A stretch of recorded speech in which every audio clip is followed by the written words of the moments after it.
your nation, your province, your southern Alberta. From the heart of Lethbridge, it's Bridge City News Weekend Edition with Jeanette Roche. Hello, thanks for joining us for our Week in Review. Well, it's something most rodeo professionals don't want to think about, but accidents do happen. One Southern Alberta bronc rider is lucky to be alive following an accident on January 15th. Austin Broderson is back home in Turin, Alberta after spending the last 2 weeks in a hospital in Denver, Colorado.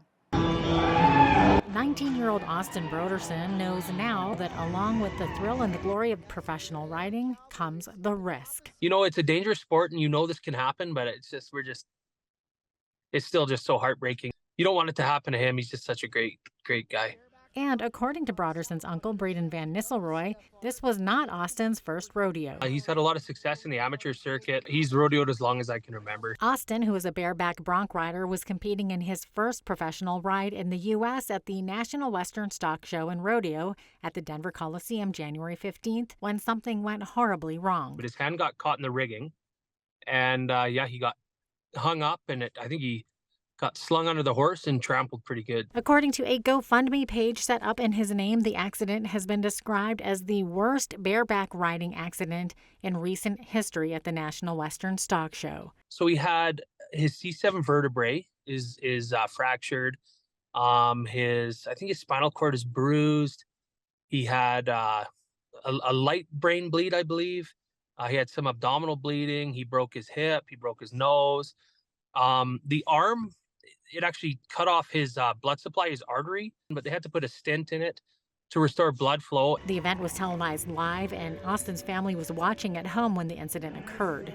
He was rushed unconscious to a Denver hospital for life-saving treatment. Van Nistelrooy's sister is Austin's mother. She was very, very rattled at first, and they rushed down as fast as they could. You know, they got down there before a plane could even take off, sort of thing. And I think she's just worried about his future. Just, you know, let's get this arm working again. And you always wonder how school's going to pan out. And school happens to be one of the reasons the GoFundMe was set up. He had a scholarship to Casper College in Wyoming. We did the GoFundMe because, I don't know, like it's based on performance, his scholarship.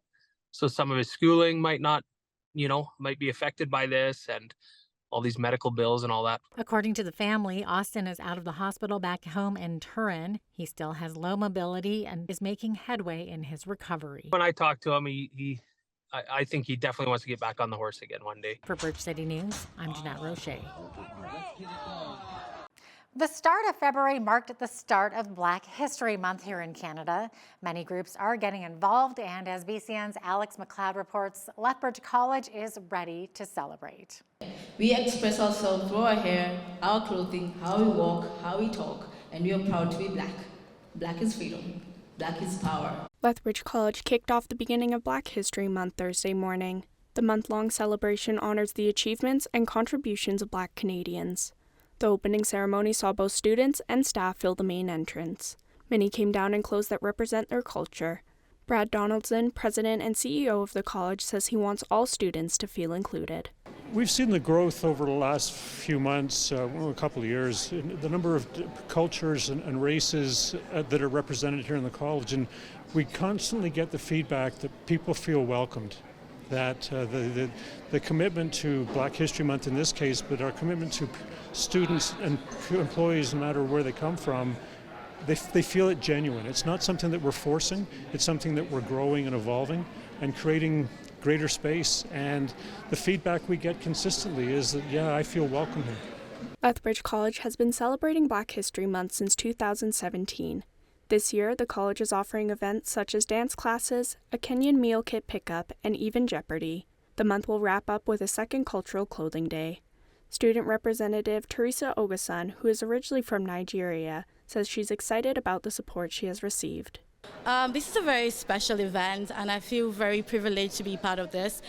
This is an opportunity to share the Black culture, and I like that we have the platform at the college. LCSA has been very supportive, the college as well. I am happy that we have a community as well that sort of put all of this together, and I feel very recognized, I feel very accepted, I feel very welcomed, and I'm not just saying this for myself, I'm saying this for everyone, every student out there that is in Canada, that feels far away from home. Canada has made this a home to us, so thank you. Black History Month has been celebrated across Canada since 2008. For Bridge City News, I'm Alex McLeod. Coming up, we break down the Alberta government's new policies surrounding transgender youth.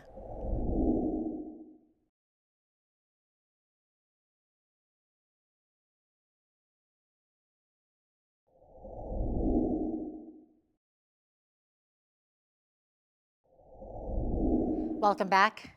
Alberta Premier Danielle Smith announced changes affecting parental rights and how they impact transgender youth, including the use of pronouns at schools. Among the changes, which range from restrictions on hormone therapy and surgery to participation in sports, and students age 15 and under who want to change their names or pronouns at school will now need parental consent. For minors aged 16 and 17, parental consent won't be required for this, but parents will have to be notified. We will support families with a new pilot program to provide counseling services for families in need to assist with navigating these issues together. In rare circumstances, when transgender children experience an abusive parent, there are, of course, child protection laws that will be enforced. Officials say all gender reassignment surgeries for minors under the age of 17 will be prohibited. The use of puberty blockers and hormone therapies will not be allowed for those under the age of 15, except for those who have already undergone treatment. And teens aged 16 and 17 may only move forward with puberty blockers and hormone therapies for gender reassignment with parental, physician, and psychological approval. In response to advocacy groups are threatening legal action against the province, Egal Canada and Skipping Stone Foundation say the Alberta government has chosen to play politics with vulnerable youth. And the president of the Alberta Teachers Association, Jason Schilling, is also expressing his concerns with this potential legislation. He says what the government wants to move forward with will put many transgender youth at risk.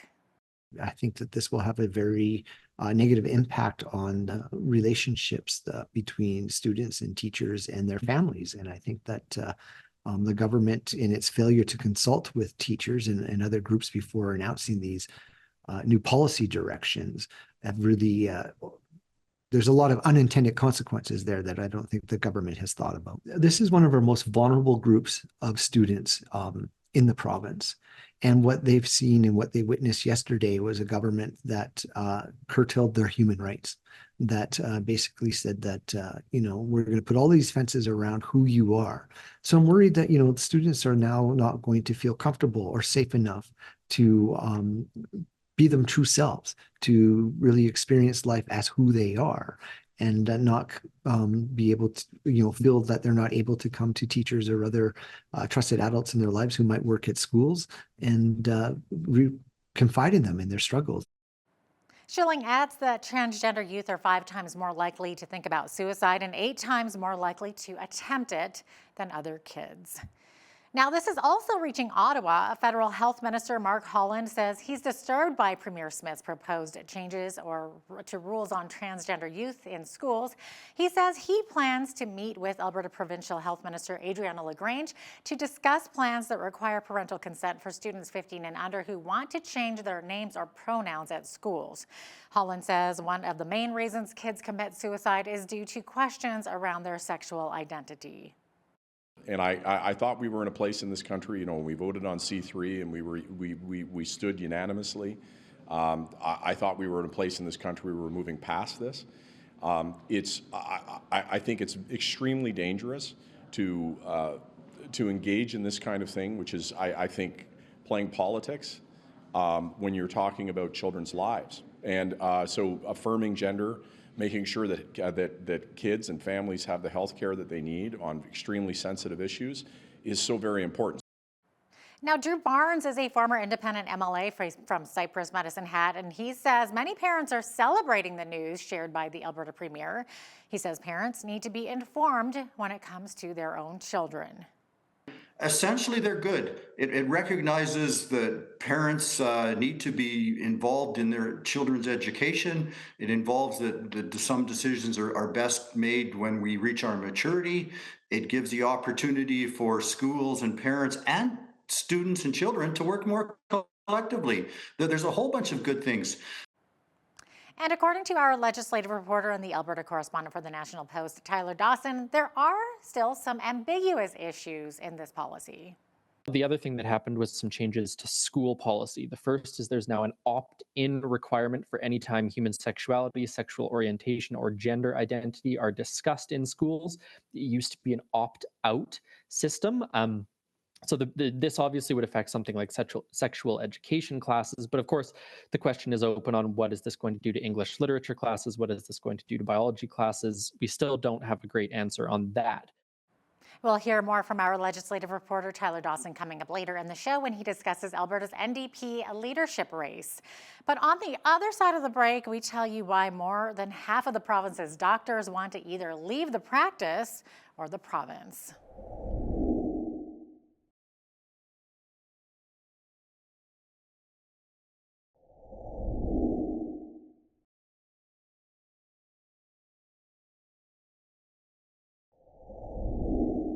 Welcome back.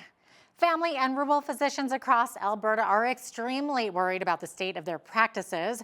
According to the Alberta Medical Association, the situation in family and rural medicine isn't just bad, it's dire, citing that 1 in 5 family medical practices in the province are not likely to be viable in the next 6 months. On January 31st through February 1st, the AMA held a 24-hour medical SOS. Over the course of 24 hours, 24 doctors shared their stories online, saying that increasing financial pressures are putting their practices at risk to the point where 61% are considering leaving the Alberta healthcare system. And according to a recent Think HQ survey of Alberta Medical Association members, 80% of the family doctors say their practice is unlikely to be financially viable beyond the next 3 months. I am lucky enough to be part of an alternate remuneration plan, which means that my practice is financially viable. However, due to the shortage of family docs in the province, I have said yes to too many folks who could not find a family doctor, and now I am completely overwhelmed. I cannot provide the quality of care that my patients deserve. They can't get in to see me, and I'm inundated with medical administrative tasks that I can't keep up with. I also happen to be the University of Alberta's Family Medicine Residency Program Director, and I can tell you right now that if we don't make immediate changes to how family doctors are supported in this province, we will not have new family doctors coming down the pipes. Doctors have been waiting for $200 million from the province to help alleviate administrative office costs and negotiations on a new payment model. Last month, the province did announce $100 million in funding to help stabilize family and rural practices. Well, daycares across Alberta temporarily shut down last Tuesday to protest the financial strain they've been under thanks to $10 a day daycare. As BCN's Alex McLeod reports, for some, the dollars just don't make sense. Save our daycare! Save our daycare! More than 10 childcare programs in Lethbridge and many others across the province closed their doors today. The rolling closures are in protest of the $10 per day childcare program. Austin Goldie, who organized the event, says she wants this change to be more feasible for both parents and daycare providers alike. We feel that it's important to be able to continue to offer quality care for children at an affordable rate at the same time. So we're looking for accessibility and sustainability, and right now we don't have that. Here in Lethbridge, the streets in front of City Hall are lined with parents as many had to take the day off due to daycare closures. The closures are spanning across the province, and many are down here sharing their opinion. Crystal Churcher, chair of the Association of Alberta Childcare Entrepreneurs, drove down from Calgary just for the event.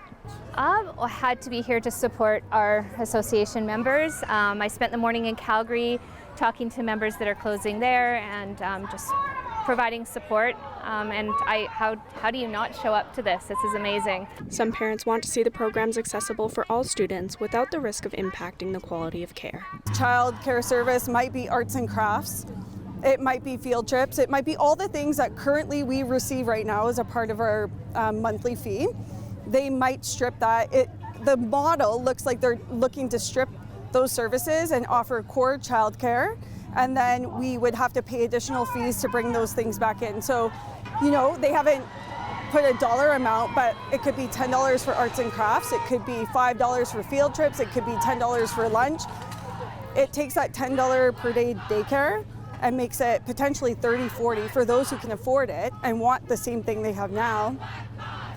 Or $10 a day without those services, kids in the same center receiving different quality of care. I mean, it honestly blows my mind that that's even a thought. Daycares are seeking emergency funding due to waiting over a month for reimbursement. They are looking to speak with Premier Danielle Smith to resolve this issue. For Bridge City News, I'm Alex McLeod. The Executive Director of Euthanasia Prevention Coalition is applauding the federal government's decision to delay the expansion of medical assistance in dying, or MAID, by 3 years. Alex Jadenberg says the issue of consent for MAID becomes questionable when those dealing with mental illness are included. The problem with MAID in general is that it gives the doctors the right in law to cause death, but it's based on this concept that you have to be capable of consenting. When you're talking about people with mental illness, the whole issue of consent becomes very questionable at best. So obviously speaking, our country should not be going this direction at all. In fact, we should be reversing our laws on MAID. Health Canada says in 2022, just over 13,000 Canadians chose medical assistance in dying. After the break, who can forget this point in time 2 years ago? A convoy to Ottawa and a protest at the border. Just last weekend, some Southern Albertans commemorated that 2-year anniversary with another convoy to Coutts.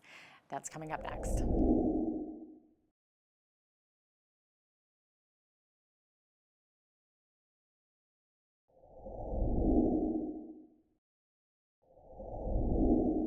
Welcome back. An Alberta man was sentenced to 10 months in jail this past week for allegedly driving his truck at an RCMP officer during the Coutts border protest back in 2022.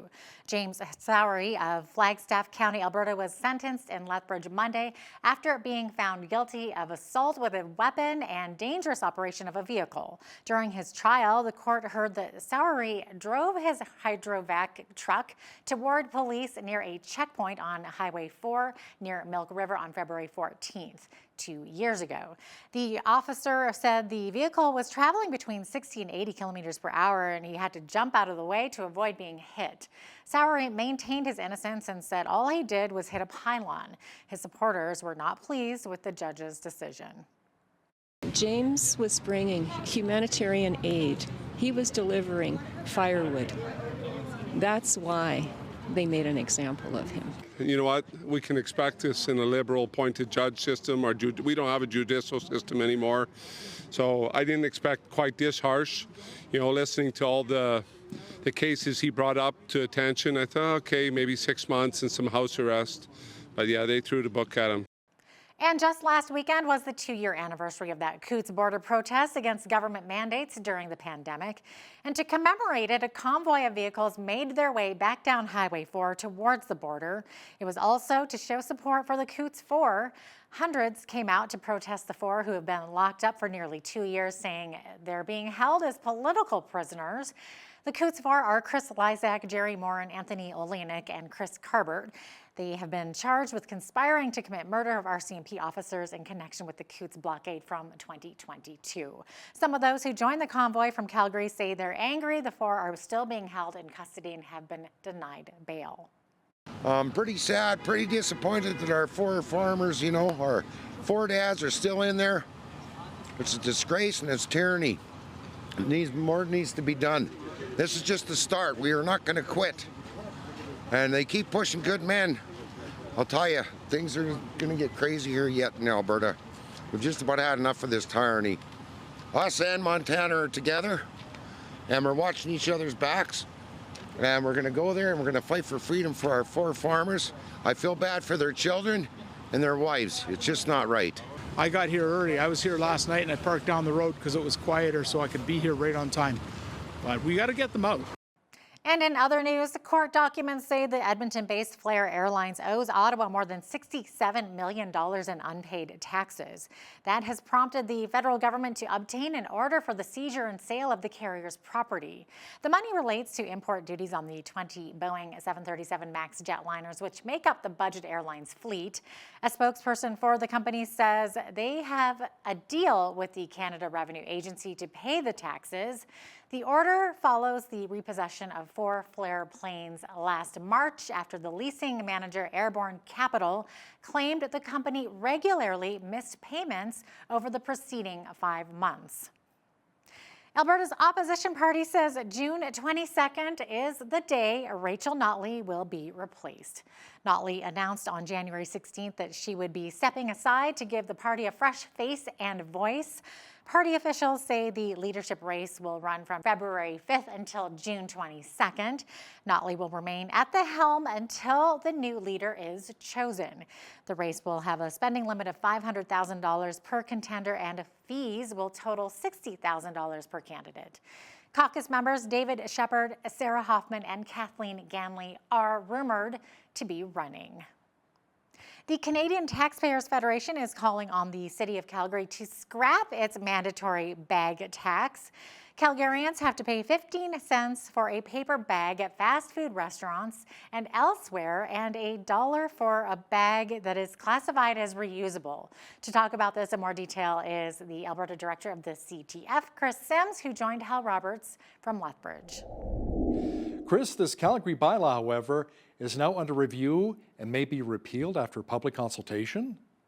Yes, and this is critical. So folks who are watching this in the wonderful city of Calgary, they need to keep speaking up and they need to keep pushing back because it's not gone yet. You're still going to have to pay 15 cents per paper bag and $1 per reusable bag until a few months from now, the city finally repeals this. But this is the critical phase right now. They're in public consultation, so everybody keep on emailing and phoning your city councillor. Chris Sims, Alberta Director of the Canadian Taxpayers Federation, thanks so much for your time today. Coming up, we hear more about the upcoming NDP leadership race. Don't go away. The NDP, of course, wants people who are, prospective NDP voters to be involved in this. And they don't want the contest sort of usurped in some fashion by conservative activists.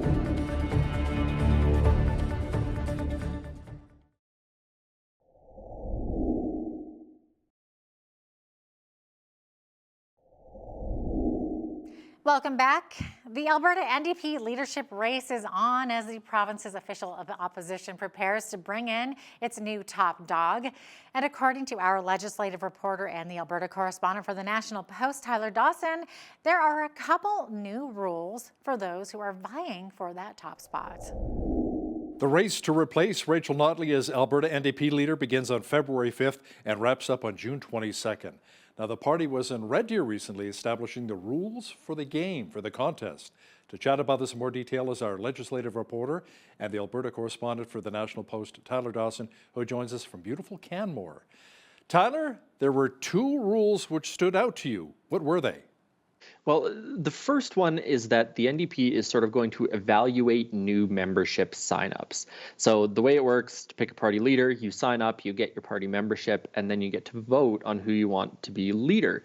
But they're going to do sort of a little bit of vetting, seems to be the process. And the reason why is because David Parker, the leader of Take Back Alberta, has sort of said that they're going to be going around the province trying to sign people up to join the NDP to influence the outcome of this leadership contest. So the NDP, of course, wants people who are, prospective NDP voters to be involved in this. And they don't want the contest sort of usurped in some fashion by conservative activists. So, it's probably going to be relatively straightforward, not that intensive of a search, but, it'll be taking a name and plugging it into Google or whatever. So you look for a social media profile. If David Parker signs up for an NDP membership, probably pretty unlikely he's going to actually get it, I would say. And so the idea is just they want people who have similar values, similar perspective on politics to be involved in this. So that's the first rule. The second one, which is also really interesting, is that in order to run for the leadership, they've said that you need to have been a party member prior to August 5th, 2023. So that basically restricts the field, in theory, to people who are sort of longer term, more committed members of the party, you know, the names that we've all been tossing around, Kathleen Ganley, David Shepherd, etc. But what it also does is technically excludes people who might not be party members presently, but who might be interested in running for the leadership. Now, it's barely even a rumor. It's really only progressives in Alberta saying, we would love this guy to run for the NDP. And that's Naheed Nenshi, the former Calgary mayor. People have been saying, well, he should get into the race. He's got the profile and the cachet and the experience to really put up a fight against Danielle Smith. But then the question is he an NDP member? Was he a member prior to August 5th? So in theory, that would exclude people like that, a more prominent candidate who maybe does not have a prior party affiliation.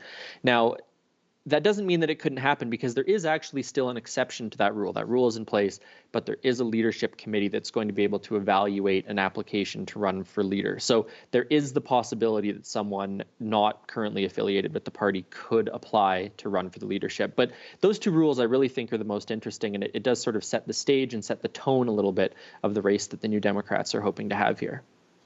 Tyler, former Fox News contributor Tucker Carlson was in Calgary recently. He met with a few people on stage, including Jordan Peterson and Conrad Black. And our Premier Danielle Smith also sat down with a controversial figure. Now, she listened as Carlson slammed Prime Minister Justin Trudeau. Of course, the crowd ate that up. And she also raised an eyebrow when he suggested that Smith visit the Coots Four, who've been held in custody for almost 2 years now without bail. Yeah, and Smith really shied away from some of the more controversial stuff, I would say. You know, this meeting was always going to be quite controversial. When it was first announced a couple months ago, people are already worked up about it, saying, why are you meeting with someone like Tucker Carlson? You know, this is bad luck for the premier, et cetera, et cetera.